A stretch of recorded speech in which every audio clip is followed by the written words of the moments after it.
Alors moi en fait je voulais vous parler partie d'information. Aujourd'hui en fait dans la campagne BDS, c'est boycott des événements en sanctions contre Israël tant que celui-ci ne se conformera pas au droit international. C'est une campagne qui est citoyenne, qui c'est l'appel des Palestiniens, qui est non violente et antiraciste, qui gagne des grandes victoires souvent et qui s'inspire de la lutte contre l'apartheid qu'il y a eu en Afrique du Sud. Voilà, qui a participé via le boycott à arrêter l'apartheid. Et il faut savoir aussi qu'aujourd'hui, il y a une grande répression contre les militants de la campagne BDS, notamment par exemple à Mulhouse. Il y a eu une plainte contre ces militants, 12 militants qui ont été condamnés, ça fait jurisprudence, par la Cour de cassation. Donc, ils sont, je crois, 35 000 euros d'amende.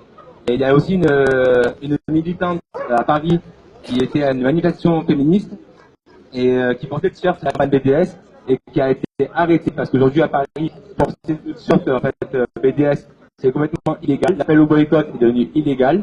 C'est la circulaire Alliot-Marie en fait. Et moi je rappelle en fait que le boycott est une arme, voilà l'arme du peuple. Rosa Parks a appelé au boycott des bus à Montgomery lors de la ségrégation raciale des Noirs américains. Nelson Mandela a appelé au boycott aussi lors de l'Afrique du Sud, comme je vous le disais. Il y a eu aussi Gandhi qui a appelé au boycott du thé lors de la colonisation en Inde.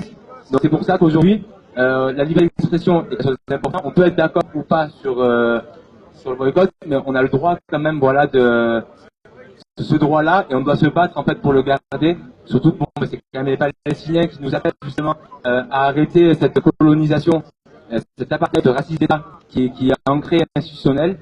Donc c'est pour ça que j'appelle tous les gens, voilà, à se renseigner un peu sur le sujet et à être solidaires de ces militants, voilà, des droits de l'homme tout simplement qui demandent la